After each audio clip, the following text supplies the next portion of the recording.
और मैं आपके साथ दिवांशी।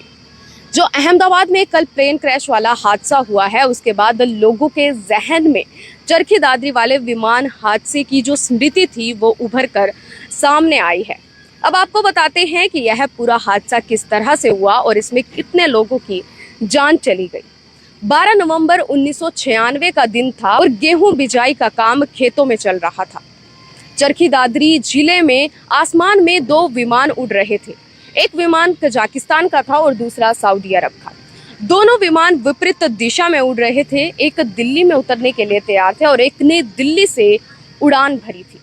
दोनों ही विमानों का संपर्क टूट गया और संपर्क टूटने के कारण दोनों विमान आपस में टकरा गए और यह टकराव इतना भीषण था कि उस खेतों में जहां वो जिस खेतों के ऊपर वह हादसा हुआ वहां पर वैसे तो गेहूं बिजाई का काम चल रहा था, लेकिन जब यह हादसा हुआ वह पूरी जमीन बंजर हो गई और इस पूरे हादसे में 329 लोगों की जान चली गई। जिसके बाद उस समय के जो तत्कालीन प्रधानमंत्री थे HD देवगौड़ा, उस समय के मुख्यमंत्री थे चौधरी बंसीलाल, वो दोनों लोग यहाँ पर निरीक्षण करने के लिए आए, देखने के लिए आए कि आखिरकार यह हादसा हुआ है, कितने लोगों की जान गई है या क्या कुछ हुआ है। उन्होंने अपनी संवेदनाएं भी जो मृतक के परिवार थे उनके सामने व्यक्त की थी, उनसे काफ़ी पीड़ा उस समय पर हुई थी।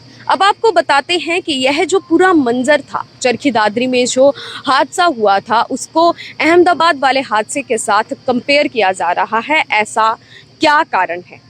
क्योंकि ये जो हादसा कल हुआ है, अहमदाबाद वाला हादसा, उसमें एक लड़के ने अपनी आंखों देखा हाल बताया, जिसमें उसने बताया कि वह जिस बिल्डिंग से वह एयरप्लेन टकराया था उस बिल्डिंग के हॉस्टल में वह लड़की रहती है, यानी कि वह उसी मेडिकल कॉलेज में पढ़ाई कर रही थी और उस हॉस्टल में रहती थी। तो उसने बताया कि दोपहर का समय था और उस समय में ज़्यादातर लोगों का लंच का समय हो चुका था, जिसमें जो लड़के थे या बाकी जो स्टाफ था जिनको रूम अलॉट हो चुके थे वो उस बिल्डिंग में उस समय पर मौजूद थे। भारी मात्रा में लोग वहाँ पर मौजूद थे।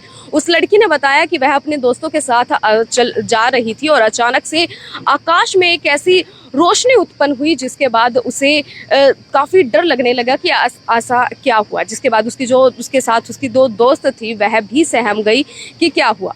वह उस एरिया पर पहुंची जहां से वह बिजली उत्पन्न हुई थी, जहां उसने देखा कि आसमान में काफ़ी गर्जन के साथ बिजली चमक रही थी।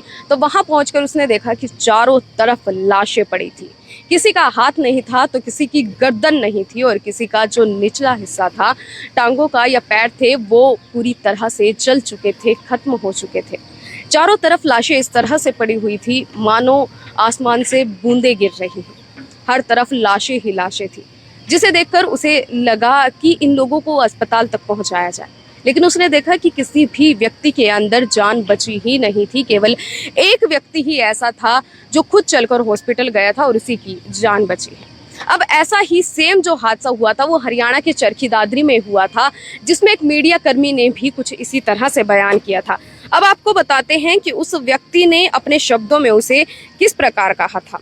उस व्यक्ति ने कहा था कि चारों तरफ लाशें थी, किसी की बाजू तो किसी के पैर कटकर इधर उधर गिरे थे। कुछ देर बाद पता चलता है कि सऊदी अरब और कजाकिस्तान के विमान टकराए हैं। आज भी वो मंजर याद कर रूह कांप उठती है। यानी कि आप इन शब्दों से अंदाजा लगा सकते हैं कि वह जो हादसा था वह कितना भयानक था। कितने लोग ऐसे थे जो अपने परिवार वालों से दूर हो चुके थे। उनकी आंखों में एक सपना था अपने परिवार वालों से मिलने का, लेकिन उससे पहले ही उनकी जीवन लीला समाप्त हो गई। आप देख रहे हैं IBN 24 और मैं आपके साथ दिवांशी। धन्यवाद। नमस्कार, आप देख रहे हैं IBN 24 और मैं आपके साथ